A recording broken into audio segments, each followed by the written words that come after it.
يا مساء الفل عليكم، عاملين ايه اخباركم؟ وحشتوني جدا جدا جدا. النهارده انا جايه عشان اقول لكم، طبعا انتوا شفتوا الفيديو السابق اللي قبل ده.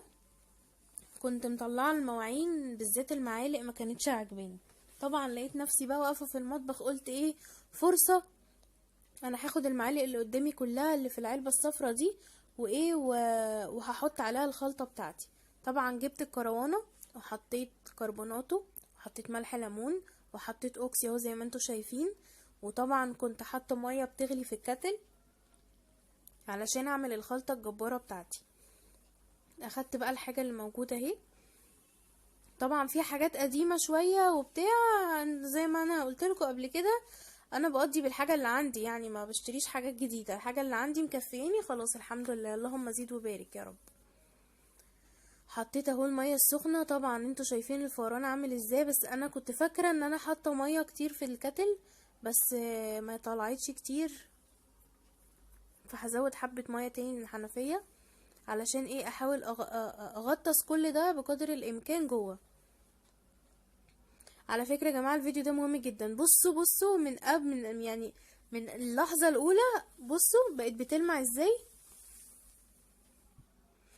طبعا الغسالة كويسة وكل حاجة وبتنجز وبتنظف، بس انا لسه مش عارفة اظبط المسحوق.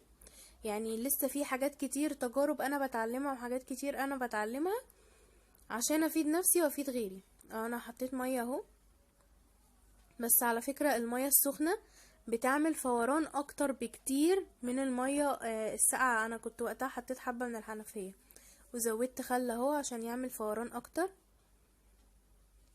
تمام. انا هسيب الحاجة دي منقوعة كده فترة. انتوا طبعا شفتوا الصور في الاول، اول فيديو ما اشتغل. انا كنت طبعا خلصت مسكتهم بالليفة العادية بتاعة الكوبايات، دعكتهم كده دعكة حلوة، ما كانش فيهم حاجة، وصورتهم وحطيتهم، وانا حطيت لكم الصور في اول الفيديو. بصوا الحاجة، بسم الله ما شاء الله. بصوا بتلمع ازاي وبتبرق ازاي، زي الفل. النظافة بتاعت الحاجات دي اهم حاجة يا جماعة. بصوا زي الفل، اللهم زيد وبارك يا رب. بصوا انا احس ان حاجتي نضيفة كده لما الاقيها بتدوي كده شبه الشمس.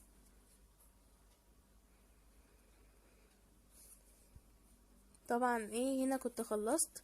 هنا بقى الغسالة انا هعمل فيها دورة تانية، بس هنا بقى انا جبتها لكم وانا رصاها. انا رصيت الاطباق هنا كده اوضح، انا رصيت الاطباق ورصيت المعالق في الجناب، وكان في كروانتين اهم حطيتهم.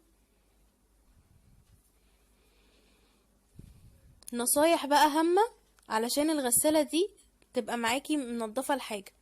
هتشيلي كل الحاجات اللي في الاطباق. 2، هتحطي المسحوق في المكان المخصص له، اللي هي الدايرة بتاعة المسحوق دي هتحطي فيها مسحوق بس مش هتمليها. 3، هتحطي نقطتين من الزيت، ويفضل ان النقطتين اللي انت هتحطيهم من الزيت دول يكونوا نفس نوع المسحوق.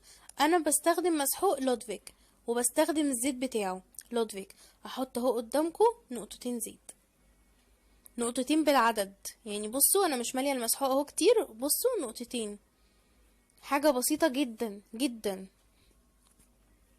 تمام. كده كده الاقراص اساسا بيبقى فيها زيت وملح ومسحوق. طبعا الغسالة دي مش بتاخد ملح، فهنحط نقطتين زيت. الناس اللي بتقولك بتغير، لا، انا جربت اهو قدامكم، كنت اول مرة اعمل كده. مع نقطتين الزيت هتعملي ايه؟ هتحطي معلقة صغيرة خل، مقدار معلقة صغيرة خل. شايفين اهو بيعمل ايه؟ بيعمل رغاوي كتير. تمام. هقفل كويس جدا واتأكد ان الباب اتقفل كويس. تمام. طبعا النتيجة بإذن الله هتبهركم. هنا انا حطيت الفيشة، هشغل اهو على ايه، هحط الزراير الاول، انا عايزاها سخن، عايزاها تغسل، وعايزة درجة حرارة عالية. هشغل على حرف الايه وادوس في النص كده، الغسالة اشتغلت كده، ابتدت تسحب مية. وننتظر بقى النتيجة كده مع بعض، وان شاء الله النتيجة تكون خير. هنا انا جيت لكم بعد ما خلصت، وبسم الله الرحمن الرحيم نفتح معاك اهو. بسم الله الرحمن الرحيم.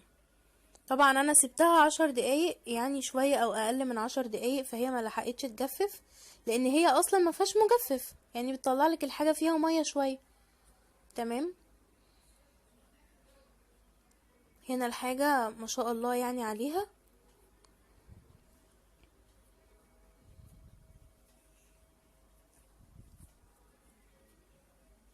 اهي المعالق والله الحمد والشكر لله النهاردة انا راضية عن استخدامها جدا. تمام.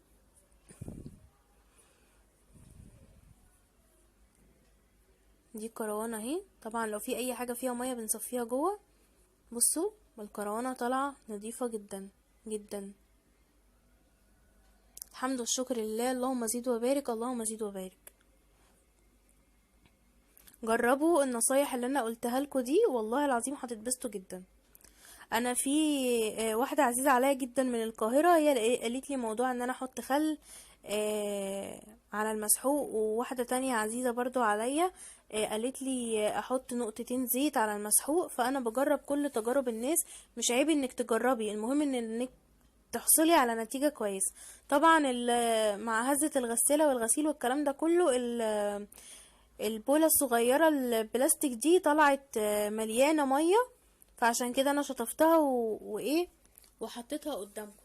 الطبق ده يا جماعة مش بتاع اكل، انا بس بطلع فيه الحاجة السخنة من، يعني لو في حلة سخنة او طاسة سخنة او حاجة ومفيش حاجة خشب احطها عليه، فبحط الطبق ده تحتيها، فكان فيه دهون عشان كده سيبته.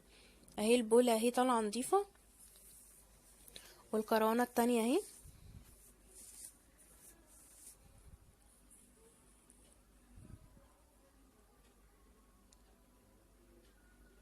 نضيفة. تقريبا الفيديو فصل ورجع تاني. الطبق ده نضيف، هي الرسمة اللي فيه ضايعة كده.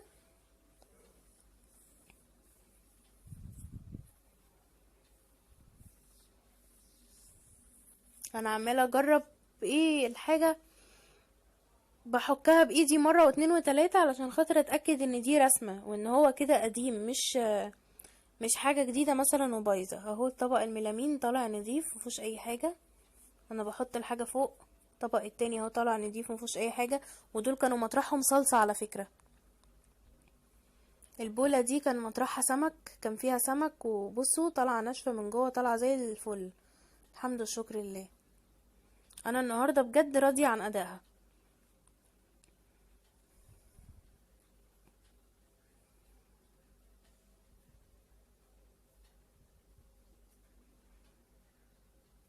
البلانشة بتاعت التقطيع طالعة نضيفة اهي، متعقمة ونضيفة زي الفل.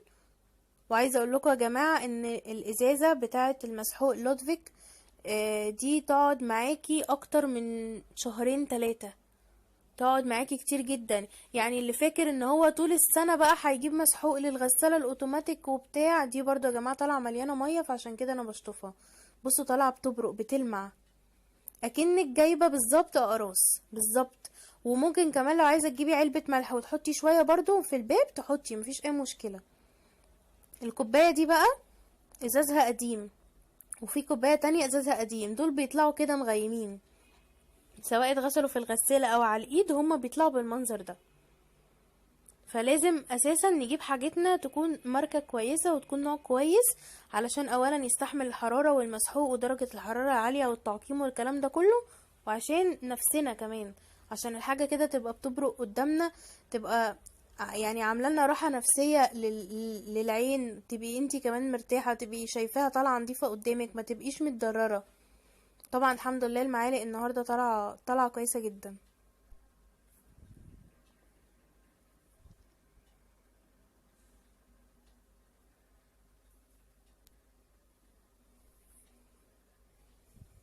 بصوا هو انا بنزل المعالق من فوق،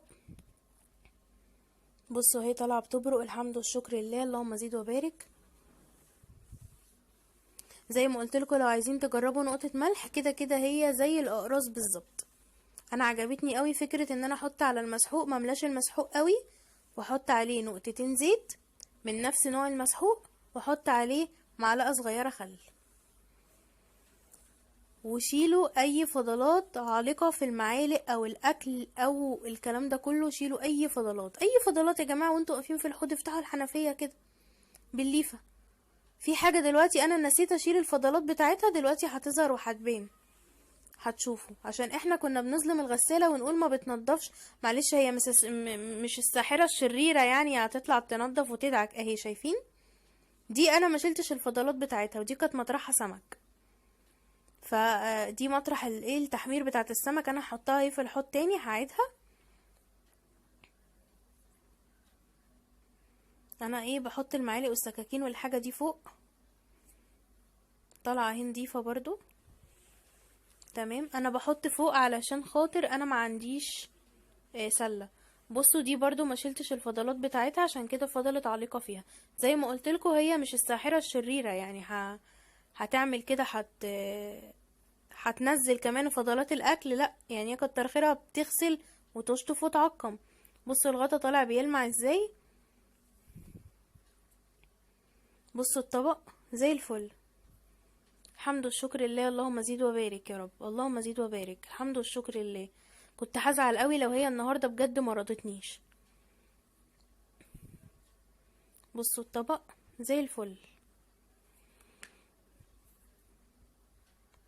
اهم حاجة يا جماعة، لو عجبكم فيديوهاتي ولو عجبكم النصايح بتاعتي، ما تنسوش تشتركوا في القناة وتفعلوا الجرس وتوصلوا الفيديو ده لأكبر عدد لايكات. ارفعوا الفيديو يا جماعة بلايكات، عشان زي ما بتستفيدوا غيركم يستفاد، وعشان القناة توصل وتكبر بيكو. وان شاء الله اي معلومة هعرفها هنزلها لكم، هعمل لكم فيديوهات حلوة جدا. بصوا الاطباق الصغيرة دي انا بحطها على السرير، بحطها جنبي علشان احط عليها كوباية او حاجة، والله طالعة نضيفة وبتبرق. رغم ان بلاستيك يعني ممكن ما يكونش ايه نضيف قوي. بصوا دي الكوبايه دي نوعها مش حلو، وفي برضو الكوبايه الحمراء اللي انتوا شفتوها دي نوعها مش حلو. لما تحبوا تجيبوا ازاز يا جماعه هاتوا ازاز ليمونارك، ليمونارك حاجته حلوه جدا. انا المره اللي فاتت كنت حاطه كوبايات مختلفه شويه، وكنت حاطه معاهم الحمراء برضو، الحمراء ما كانتش نضيفه ودول كانوا طالعين نضاف.